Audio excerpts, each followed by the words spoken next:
Hello, dear students. How are you? I hope you all are fit and fine and taking good care of yourself. Today, we start part A of business studies, that is foundation of business, and its first chapter is nature and purpose of business. This chapter we starts from business and its concept. Business. All human beings, wherever they are required to perform some or other activity to satisfy their needs. All persons, वो चाहे कहीं भी रहते हैं, उनको अपनी needs पूरी करने के लिए कोई ना कोई एक्टिविटी परफॉर्म करना पड़ता है. They pursue different activities, different occupation to earn a livelihood and to get some psychological satisfaction. वो अपनी लिवलीहुड मीन्स डेली रूटीन की नीड्स को पूरा करने के लिए या फिर मेंटल सेटिस्फेक्शन के लिए कोई ना कोई ऑक्यूपेशन में लगे होते हैं. Activities which human beings undertake are known as human activities. जो एक्टिविटीज़ ह्यूमन बींग्स करते हैं उनको ह्यूमन एक्टिविटीज़ बोला जाता है. Some of these activities are undertaken to earn profit but others are performed to drive mental satisfaction और personal satisfaction. तो कुछ एक्टिविटीज़ जो हम करते हैं वो प्रॉफिट अर्न करने के लिए करते हैं और कुछ हम पर्सनल सेटिस्फेक्शन अपनी पर्सनल ज़रूरतों को पूरा करने के लिए करते हैं. On examination of human activities one can find that some of these activities produce direct economic benefit. Of example, working office, running a shop, practicing a doctor, etc. While others are not direct economic benefit. Example, cooking, playing, going to school, going to temple, etc. तो जैसे हमने examine किया तो हमने ये search किया कि कुछ एक्टिविटीज़ जो है वो हमें इकोनॉमिक बेनिफिट देती हैं और कुछ एक्टिविटीज़ हमें इकोनॉमिक बेनिफिट नहीं देती. इकोनॉमिक बेनिफिट का मीन्स है पैसा, मनी का आना. तो मनी का आना जैसे वर्किंग इन ऑफिस, उससे हमें पैसा आता है, मनी आती है. रनिंग अ शॉप, कोई शॉप को करना, काम करना, डॉक्टर की सर्विस देना. तो इन सब से हमें क्या है, economic activity, economic benefit earn होता है. पर कुछ एक्टिविटीज़ जैसे कुकिंग करना, प्लेइंग करना, स्कूल जाना, टेम्पल जाना, तो इन एक्टिविटी से हमें इकोनॉमिक बेनिफिट नहीं होता. Types of human activities. Human activity basically two types की होती हैं. First one is economic activity and second is non economic activities. Firstly, economic activities are those activities which have main motive to earn money and non-economic activities have no motive to earn profit or money. Let us discuss economic activities. Economic activities. Activities which are undertaken by people with the object of earning money, जिनका main motive ही पैसा कमाना होता है, are known as economic activities.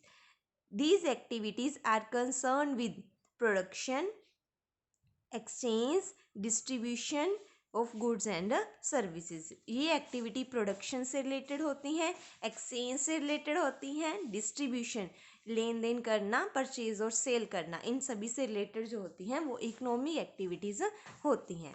The purpose of economic activities should be expectation of money, income, which is used for further creation of wealth of asset. इनका main motive जो होता है money earn करना होता है, या फिर हम बोल सकते हैं वेल्थ, अपनी धन को, फ्यूचर एसेट्स को इंक्रीज करना भी हो सकता है. Examples of economic activities like production of goods in a factory, goods की प्रोडक्शन करना एक फैक्ट्री में. डिस्ट्रीब्यूशन ऑफ गुड्स, गुड्स को एक जगह से दूसरी जगह तक पहुंचाना वाया होल सेलर और retailer. Third, working in a factory, एक फैक्ट्री में काम करना, तो उससे भी क्या होता है, मनी अर्न होती है. प्रैक्टिसाइजिंग अ डॉक्टर, डॉक्टर के द्वारा एक सर्विस प्रोवाइड करना, लॉयर के द्वारा सर्विस देना, टीचिंग जॉब हो गई. तो इन सब से हमें क्या होता है, मनी अर्न होती है. तो ये सारी एक्टिविटीज़ किसकी एग्जाम्पल्स हैं, इकोनॉमिक एक्टिविटी. नेक्स्ट है types of economic activities. Economic activities further we can classify these activities three types. First one is business, second profession, and third is employment. Firstly we discuss about business. Business refers to that economic activities which are concerned with production, purchase, sale or distribution of goods. Main objective is earning profit. So business means that activity in which main motive of our is earning profit, and these are includes production, purchase or sale of goods. Examples, other examples, yes, fishing, mining, farming, manufacturing and wholesaling का business, ये सारे business इन सब में include होते हैं. Second type is profession. Profession refers to the activities which are require special knowledge.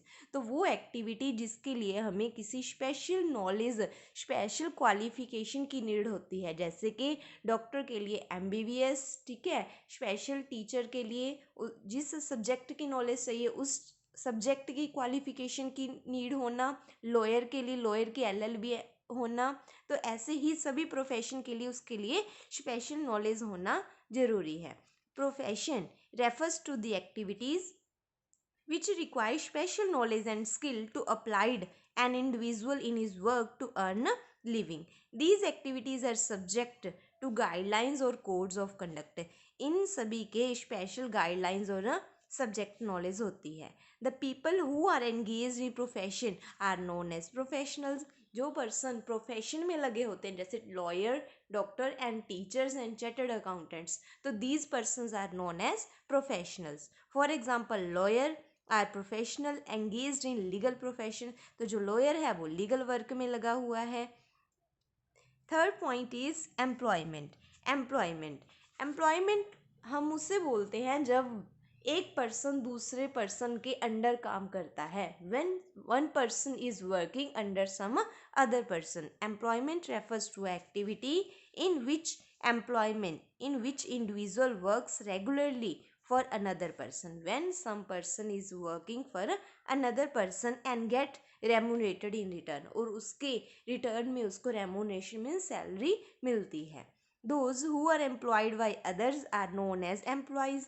जैसे profession करने वाले को प्रोफेशनल्स बोला जाता है, उसी प्रकार एम्प्लॉयमेंट करने वाले को एम्प्लॉय बोला जाता है, और जो पर्सन एम्प्लॉयमेंट देता है उसे एम्प्लॉयर बोला जाता है.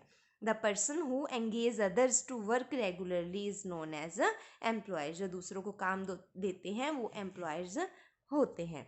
ओके, तो यहाँ तक आज आपने राइट और लर्न करना है. Okay, thank you students.